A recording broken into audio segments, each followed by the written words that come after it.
ਬੰਦੇ ਸਾਰੇ ਮਰ ਗਏ।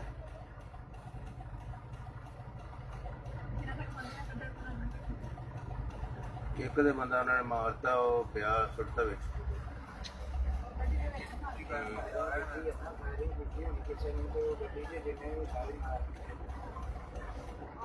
ਉਹ ਬੰਦੇ ਇੱਧਰ ਨੂੰ ਹੀ ਨੇ ਜਿਹੜੇ ਸਾਰੇ ਬੰਦੇ ਕਹਿੰਦੇ ਫੜੇ ਦੂਏ ਇਹਨਾਂ ਮਗਰ ਹੀ ਆ ਰਿਹਾ ਸੀ ਇਹ ਤੇ ਮਗਰ ਹੀ ਆ ਰਿਹਾ ਸੀ। ਆਹੋ ਤੇ ਉਹ ਦੇਖੋ ਡਿੱਗੀ ਦੇ ਵਿੱਚੋਂ ਮੁਰਸ਼ਿਦ ਬੈਗ ਡਿੱਗੀ ਦੇ ਵਿੱਚ ਵਾੜੇ ਜੀ ਬੰਦਾ। ਇਹਨਾਂ ਦੇ ਮਗਰ ਲੱਗੇ ਹੋਏ ਸੀ। ਇਹ ਬੈਗ ਡਿੱਗੀ ਦੇ। ਕਿਉਂ ਬਈ?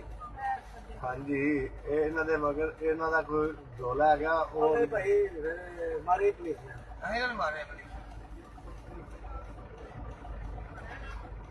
ਟਕੇਰ ਹੋ ਇਹ ਰੀਵੋ ਡਾਲੇ ਦੇ ਪਿੱਛੇ ਤੇ ਨਹੀਂ ਲੱਗਿਆ ਸੀ ਕਿਤੇ। ਇਸ਼ਤਿਹਾਰੀ ਹੋਣਾ ਨਾ। ਉਹ ਵੇਖ ਹੋਰ ਕੱਢੇ ਜੀ।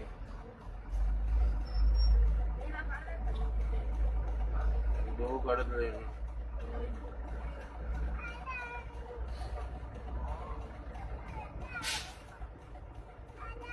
ਇਹਨਾਂ ਦਾ ਕੰਮ ਡਰ ਵੀ ਜੋ ਲੱਗ ਗਿਆ ਵੀ ਹੈ ਇਹਨਾਂ ਮਾਰ ਇਹ ਪਿੱਛੇ ਵਾਟਰ ਦਾ ਕੀ ਆ ਰਿਹਾ ਇਹ ਵੀ ਹੋ ਸਕਦਾ ਨਾ, ਇਹ ਵੀ ਹੋ ਸਕਦਾ ਹੈ।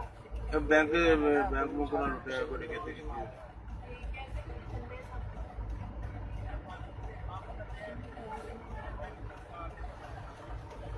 ਉਹਨਾਂ ਨੇ ਜਦੋਂ ਮੁਰਸ਼ਿਦ ਫਾਇਰਿੰਗ ਕੀਤੀ ਹੈ ਨਾ ਉਦੋਂ ਉਹ ਇੱਕ ਹੋਰ ਕੱਢਿਆ ਜੀ ਤੀਸਰਾ ਵੀ। ਕਿੰਨੇ ਬੰਦੇ ਨੇ ਬੱਚੇ ਨੇ ਬੰਦੇ ਇਹ ਔਰਤ ਤਾਂ ਨਹੀਂ ਇਹ ਔਰ ਦੇਖ ਮਾਈ ਇੱਕ ਬਾਈ ਆ ਦੇਖ ਇਹ ਆਨੇ ਨੇ ਇਹ ਦਹਿਸ਼ਤਗਰਦ ਨੇ ਉਹ ਬੰਬ ਉਹਨਾਂ ਨੇ ਕੱਢਿਆ ਇਹਦੇ ਮਗਰ ਲਾਹੌਰ ਤੋਂ ਲੱਗੇ ਨੇ। ਹਾਂ ਔਰ ਵੀ ਹੈ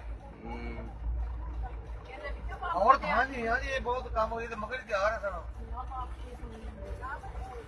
ਦੋ ਬੰਦੇ ਇੱਕ ਔਰਤ ਇੱਕ ਵੀ ਸ਼ਾਇਦ ਹੋਰ ਹੀ ਭਾਈ ਨੇ ਤੁਹਾਨੂੰ ਬੁਲਾ ਲਿਆ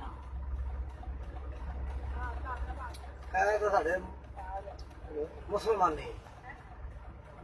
ਉਹਦੇ ਨਾਲ ਤੇ ਕਰ